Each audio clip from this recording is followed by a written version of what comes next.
Movie के start में हमें दो आदमी दिखाई देते हैं जिसमें एक बेसिकली टैक्सी को ड्राइव कर रहा होता है, जबकि एक आदमी वहां बैठा होता है जिसने ब्लैक और रेड सूट पहना होता है। इस आदमी का नाम डेडपूल होता है जो इस मूवी का मेन कैरेक्टर है।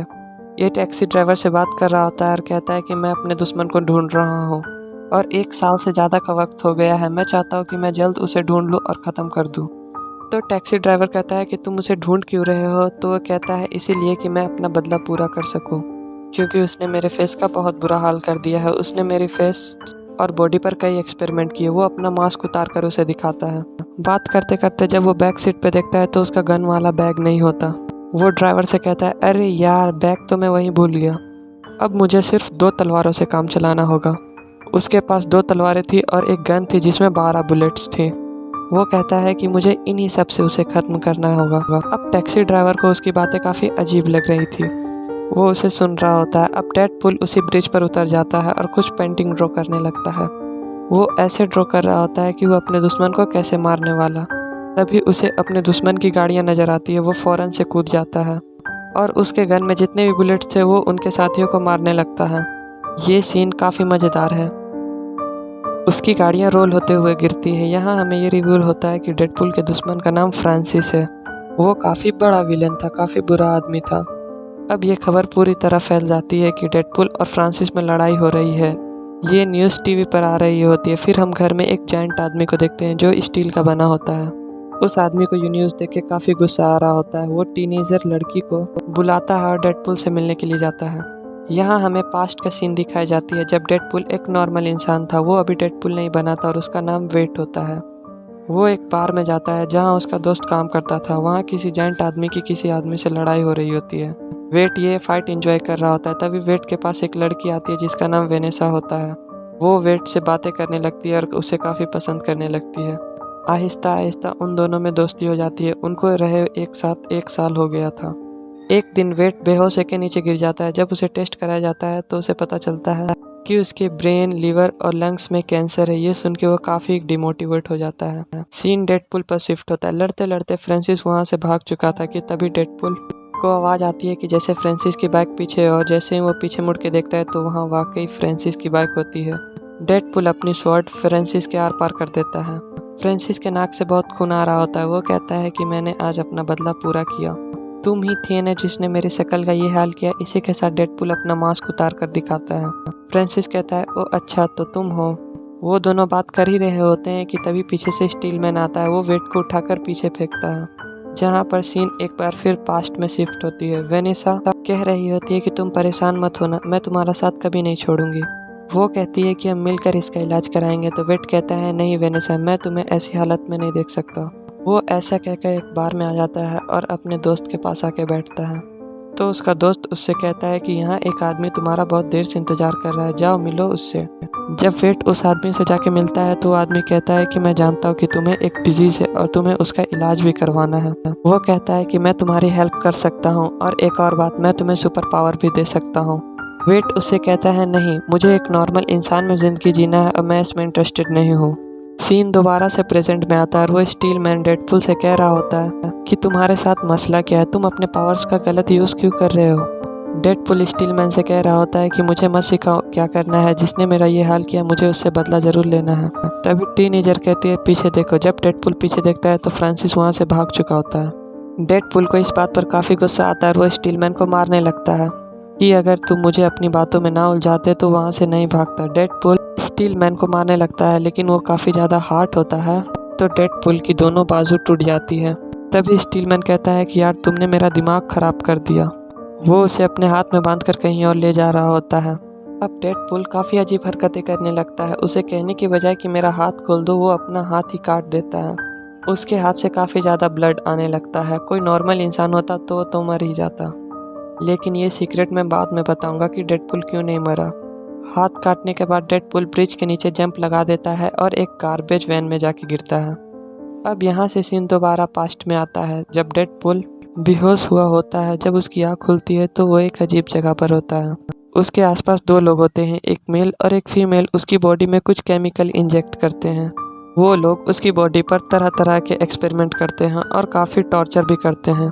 उस बेचारे की हालत ख़राब होने लगती है। फिर उसे इलेक्ट्रिकल शॉक दिए जाते हैं, तो कभी उसे बर्फ़ जैसे ठंडे पानी में रखा जाता है, तो कभी उसे मारा जाता है। ये सब इसलिए किया जा रहा था ताकि वेड टॉर्चर फील करे, जिसके कारण उसकी बॉडी में कुछ चेंजेस आए। लेकिन अभी तक उसकी बॉडी में कोई चेंजेस नहीं आया था। ये सब इसलिए किया जा रहा था ताकि वेड की बॉडी में कुछ चेंजेस आए, कुछ सुपर न्यूट्रिशन आए।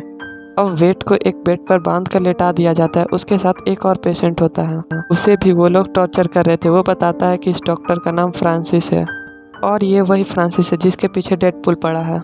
अब फ्रांसिस वेड के पास दोबारा आता है और उसे एक ऐसे चेंबर में डाल देता है जहां ऑक्सीजन बिल्कुल भी ना हो।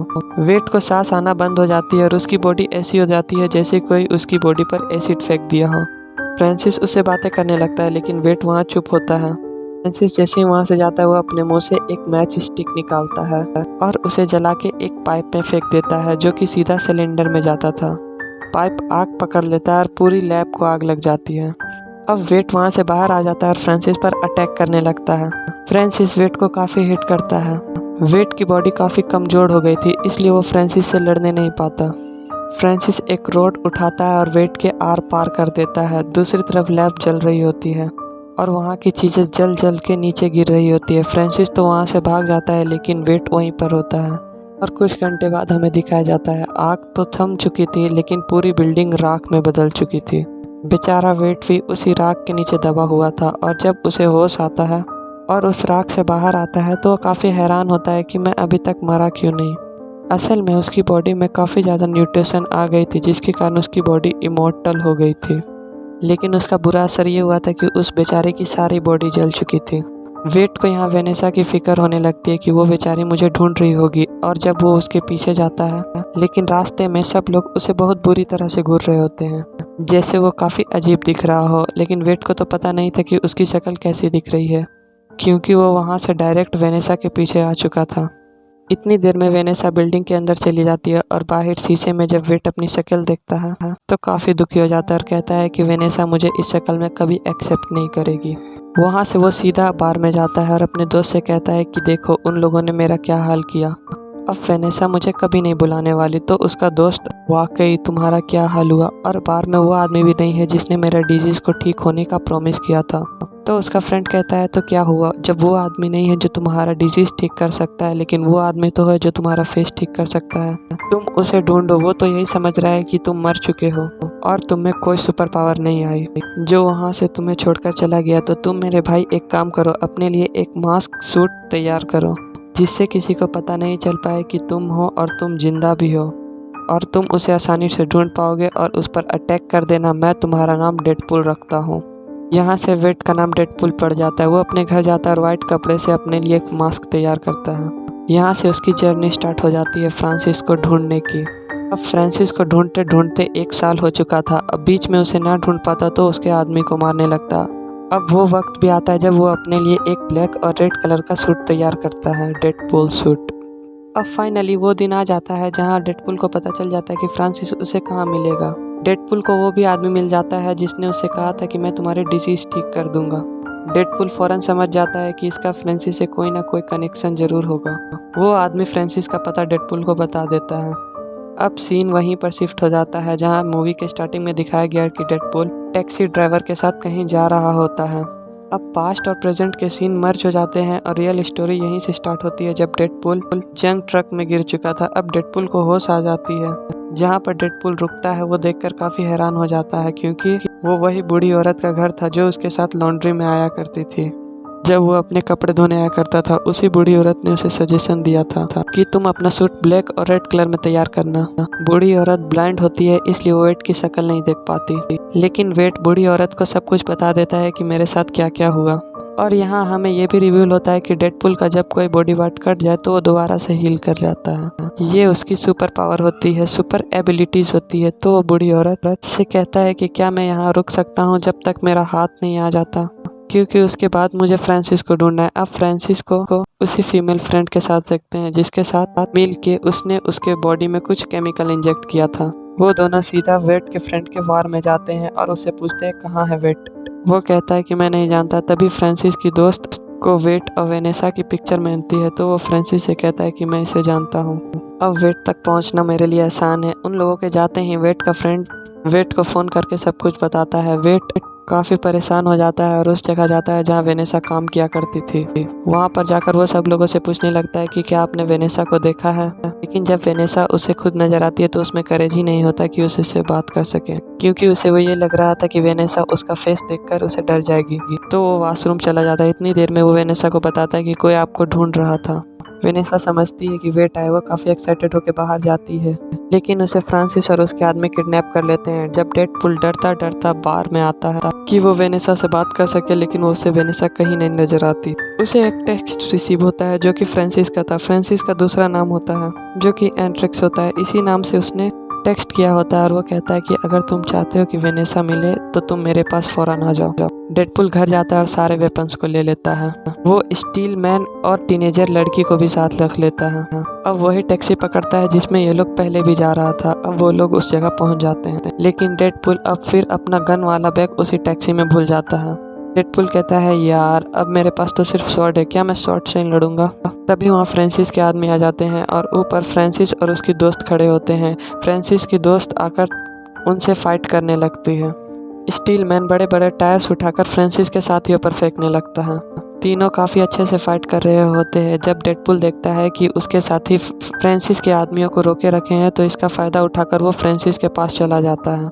यहाँ पर फ्रांसिस और डेडपुल की काफ़ी ज़्यादा लड़ाई होती है। नीचे फ्रांसिस की दोस्त होती है जिसने स्टील मैन का गला काफ़ी जोरों से दबा कर रखा होता है, लेकिन टीनेजर जब ये देखती है तो एक पावर यूज़ करके उसकी तरफ फेंकती है जहाँ पर बहुत बड़ा ब्लास्ट होता है और वहाँ पर सारे कंटेनर्स मूव करने लगते हैं। वेनेसा एक चैम्बर में होती है जिसे डेडपुल बंद कर देता है और उसे बचा लेता है। फ्रांसिस का कंटेनर तो नीचे गिर जाता है, लेकिन जब वेनेसा का कंटेनर नीचे गिरने वाला होता है तो डेडपुल उसे बचा लेता है। डेडपुल वहाँ दोबारा आकर फ्रांसिस पर अटैक कर देता है और हील होकर दोबारा से उस पर आ जाता है। अब किसने कहा था फ्रांसिस को कि वो डेडपुल को सुपर एबिलिटीज दे कि वो बाद में उसी पर भारी पड़े। वो फ्रांसिस के ऊपर चढ़ के उसे काफी मारता है। फ्रांसिस के नाक और मुंह से काफी खून आने लगता है। डेडपुल फ्रांसिस से कहता है कि मेरा फेस ठीक करो। फ्रांसिस हंसने लगता है, हा हा हा। वो कहता है कि मैं तुम्हारा फेस ठीक करूंगा। तो डेडपुल कहता है अच्छा ऐसी बात है। इसी के साथ वो अपना छोटा सा गन निकालता है और उस पर शूट करने वाला होता है कि तभी स्टील मैन बोलता है कि डेडपुल रुक जाओ। वो कहता है कि डेडपुल तुम अपने पावर्स का गलत यूज़ करोगे, लेकिन डेडपुल उसकी बात नहीं सुनता और वो फ्रांसिस को शूट कर देता है। स्टील मैन दिखने में तो यूज था, लेकिन वो अंदर से काफ़ी नॉर्मल होता है। वो ये देखकर वॉमिटिंग कर देता है। अब वेनेसा डेडपुल के पास आती है और उसे हिट करने लगती है। वो ऐसा कहती है कि तुम मुझे छोड़कर क्यों चले गए। डेडपुल कहता है कि अगर मैं तुम्हें असलियत बता दूंगा तो तुम मुझे कभी एक्सेप्ट नहीं करोगी। इसी के साथ जब वो उसका मास्क हटाती है तो उसका फेस पूरी तरह से जला हुआ होता है।